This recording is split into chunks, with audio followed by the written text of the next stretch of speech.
Okay, अब हम देखते हैं एक्सरसाइज 15G जो कि डिफरेंशियल इक्वेशन चैप्टर की लास्ट एक्सरसाइज है।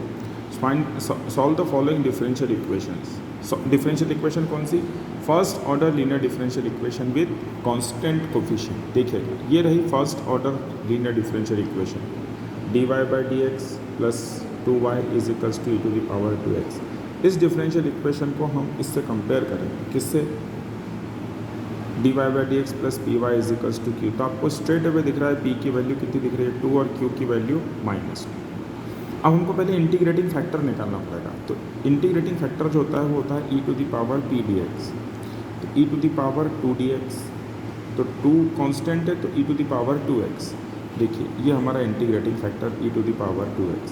अब इसका सॉल्यूशन क्या बनेगा? इसका सॉल्यूशन बनेगा ये y into integrating factor is equals to q into integrating factor dx plus c।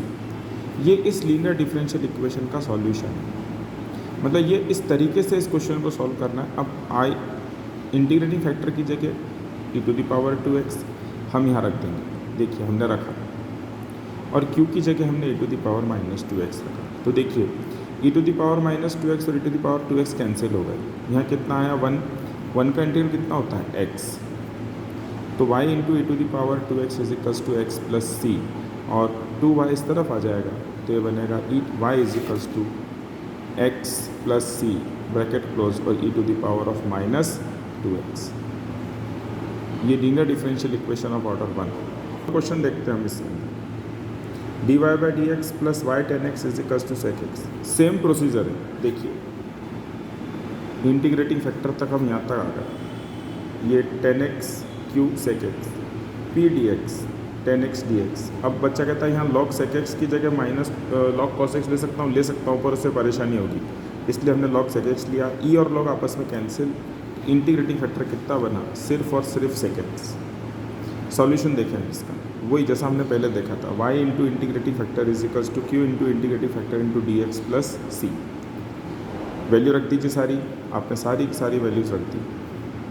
y sec x is equals to sec x, q की वैल्यू कितनी है? sec x, इंटीग्रेटिंग फैक्टर भी sec x dx plus c, sec square x, इसका integral कितना होता है? tan x।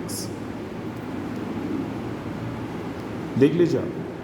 अब इस tan x को हम रखेंगे sin x upon cos x, क्योंकि ये sec जो है वो इधर से दोनों के डिनोमीटर में अलग अलग आएगा। sin upon cos into sec ये वाला, और c अपॉन sec x। तो cos और sec मिलके 1 हो गए, तो y कितना बना? sin x प्लस c, और sec x ऊपर जाके कितना बनेगा? cos x। ओके, अब इसी टाइप में एक और क्वेश्चन है, dy/dx plus y tan x y cot x is equals to 4x cosec x।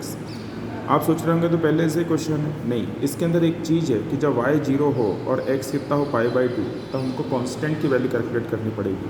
तो सबसे पहले हम p और q की वैल्यू देखते हैं। यहाँ पे जैसा हम सॉल्व करते हैं वैसे ही सॉल्व करेंगे। देखिए, इस तरह से बिल्कुल आपको समझ में आ रहा होगा। ये y p की वैल्यू cot x, q की value 4 cosec x, e⁻p dx cot x dx log sin x, e और log कैंसिल, और ये कितना बना? sin x। जब हम इसका सॉल्यूशन निकालेंगे तो देखिए जिस तरह से टर्म बनेगी, y into integrating factor q into integrating factor dx plus c। सारी वैल्यूज़ प्लेस कर दीजिए। 4 sin x, y into sine X is equals to 4x cosec x sin x। ये दोनों मिलकर 1 हो गए। 4x का इंटीग्रल 4x स्क्वायर अपॉन 2, कुछ इस तरह से। अब हमको ये देखना है कि y इज इक्वल्स टू 0 और x इज इक्वल्स टू π/2 पर वैल्यू क्या बनेगी। रखो, y इज इक्वल्स टू 0 यहाँ रखा, x इज इक्वल्स टू π/2, यहाँ x इज इक्वल्स टू π/2 रखा, तो हमारी वैल्यू क्या बनी? सॉरी, हमने पहले इसको y में एडजस्ट कर दिया पूरे क्वेश्चन। ओके, तो अब हम यहाँ पर y इज इक्वल्स टू 0 और x के प्लेस पे π/2 रख देते हैं। देखिए, हमने रखा, तो c की वैल्यू कितनी बनी? -π²/4। इसको यहाँ रख दीजिए, सॉरी, और आपका आंसर आ जाएगा कुछ इस तरह से। हो सकता है आपकी पुस्तक में आंसर ये दे रखा हो, y sin x 2x square minus π²/2। ये भी सही है और ये भी सही है, कोई गलती नहीं दोनों में। हाँ, पर आपको एक, जैसे मैंने इसको यहाँ आके और फिर मैंने इसमें वैल्यूज़ रखना शुरू करी। आप चाहो तो यहाँ लिख दो, put y is equals to 0 by question and x is equals to π/2।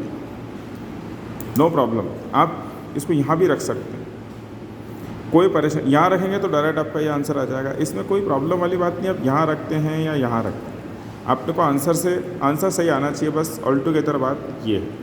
Okay, अब हम एक और क्वेश्चन देखते हैं। इस क्वेश्चन को ज़रा ध्यान से समझिएगा, क्योंकि x + y + 1 dy/dx = 1। अब यदि हम dy/dx में टर्म बनाएं तो क्या बनेगी? dy/dx में बनता 1/x + y + 1, तो हमने इसको dx/dy में बना दिया। अब हम इस x को उठा के इधर से इधर भेज देंगे तो कितना बन जाएगा? -x। ये देखिए, अब हम इसको कंपेयर करेंगे dx/dy + px = q से। देखिए हमने इसको कंपेयर करा तो p की वैल्यू कितनी बनी? -1 और q की value y + 1।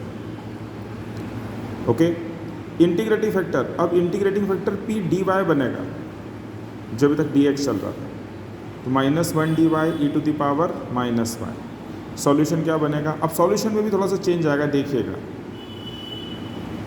x integrating factor = q into integrating factor dy + c।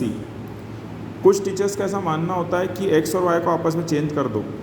मैं ऐसा कम सोचता हूँ, पहले आप पूरा सॉल्व करके, ये तो मतलब इलॉजिकल सी बात है कि ऐसा रूल नहीं है, बुकिश रूल नहीं है, पर हाँ कुछ हद तक सही भी हो सकता है। पर अपन इसको इसी तरह से समझें कि अपन dy/dx को dx/dy में सॉल्व कर रहे हैं।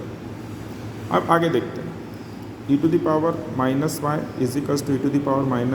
+ 1 dy। अब यदि आप भूल गए हों तो इंटीग्रल के अंदर एक रूल था आईलेट, आप भूल गए होंगे, जिसमें हम इंटीग्रल करते हैं इन्वर्स, लॉगरिथम, एल्जेब्रिक, ट्रिग्नोमेट्रिक और एक्सपोनेंशियल। ये एक्सपोनेंशियल है और ये एल्जेब्रिक, ये फर्स्ट और ये सेकंड, कुछ इस तरह से। ये term as it is first integration of second dy minus d/dy ऑफ first integration second dy e⁻−y dy + c। इसको हमने इंटीग्रेट करा,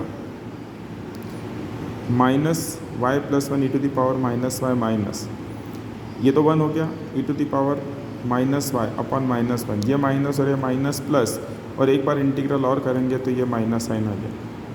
हमने e⁻−y कॉमन कर लिया, कुछ इस तरह से देखिए, तो ये बनेगा y -1, और इस e⁻−y से इस तरफ हम डिवाइड करेंगे तो ये कैंसिल हो जाएगा और ये c e⁻y बन जाएगा, देखिए, और ये बन जाएगा y + 2। इसको उठा के LHS से RHS में भेज दीजिए।